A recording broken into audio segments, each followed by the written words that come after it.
నమస్తే.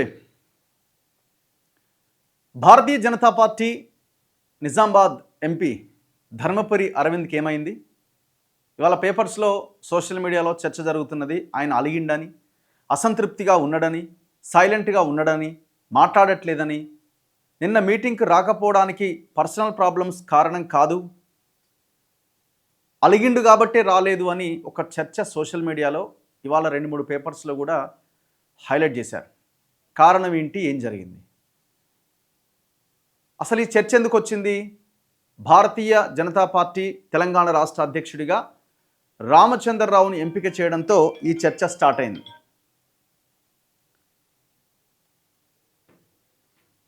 ధర్మపురి అరవింద్ గారు ఆయన తన సన్నిహితులతో కొంతమందితో మాట్లాడినట్టుగా నాకు తెలిసిన ఇన్ఫర్మేషన్ ఏంటంటే, ఆయన అంటున్నారట. ఏమని? ఆయన సైలెంట్గా ఉన్నదైతే వాస్తవము, అలిగిండు అని అయితే నేను అనుకుంటున్నాను, కానీ అసంతృప్తి అయితే వాస్తవం. మరి దాన్ని అలిగిండు అనుకోవాలా, ఇంకోటి అనుకోవాలా, ఏ రకంగా నేను అనుకోవచ్చు. సైలెంట్గానైతే ఉన్నారు.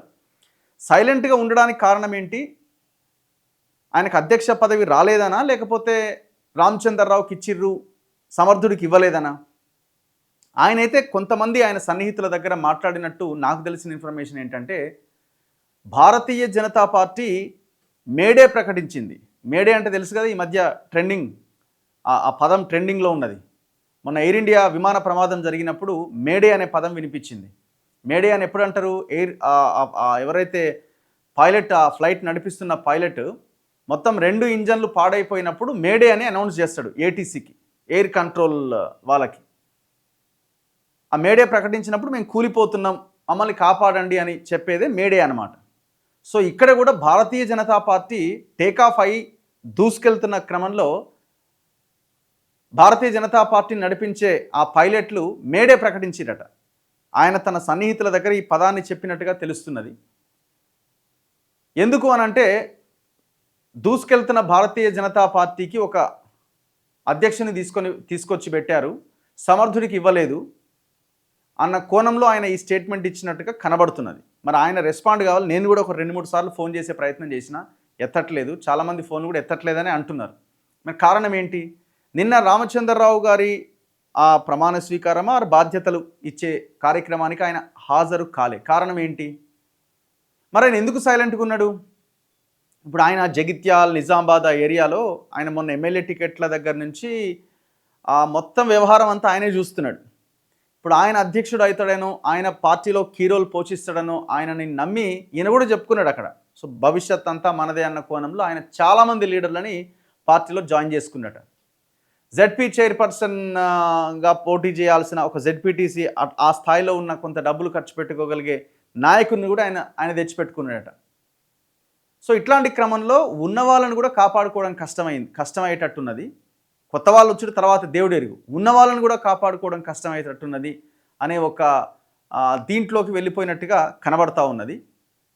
అంటే మనం దాన్ని విశ్లేషిస్తే మనకు అర్థమవుతున్న విషయం.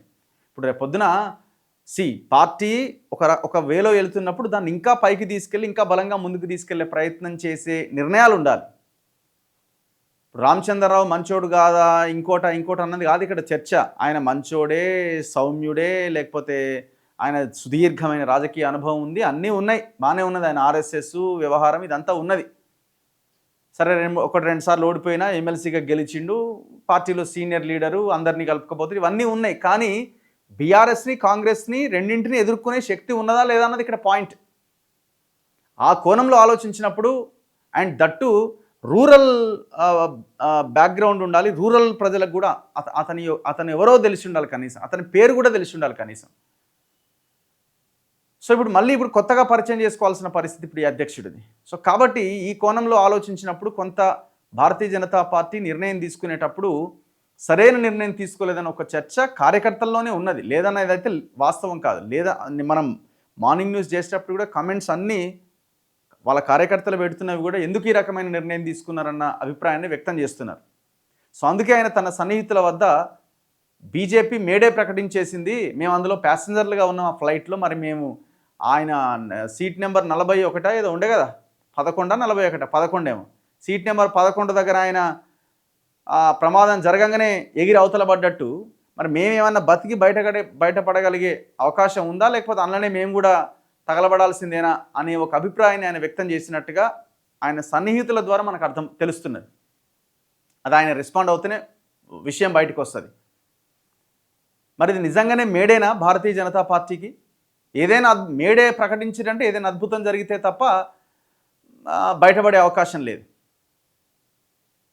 ఎందుకంటే అది 2 ఇంజన్లు ఆగిపోయి కింద ఉన్న ర్యాట ఏదో అంటారు కదా, అది ఓపెన్ అయ్యి దాంతో ఏమన్నా సేఫ్ ల్యాండ్ అవ్వాలి ఏదో ఒక దగ్గర మైదాన ప్రాంతంలో. మరి అవకాశం ఉందా? మరి ఆయన అంత మేడే అనే పదాన్ని ఆయన ఎందుకు వాడినట్టు? సో దీనికి బీజేపీ రాబోయే రోజుల్లో మరి ఏ రకంగా ఈ ఈ ఈ టోటల్ ఎపిసోడ్ని ఆ ఫ్లైట్ కూలిపోకుండా కాపాడుకోగలుగుతున్నది వాళ్ళ యొక్క కార్యాచరణ మీద డిపెండ్ అయి ఉంటుంది. సో ధర్మపురి అరవింద్ గారు మరి ఆయన మనసులో ఏముందో ప్రజల ముందు చెప్పడానికి బయటకు వస్తారా, లేకపోతే ఇది ఇట్లే సైలెంట్గా ఆయన ఉంటారా అన్నది కూడా మనం ఆలోచించాలి.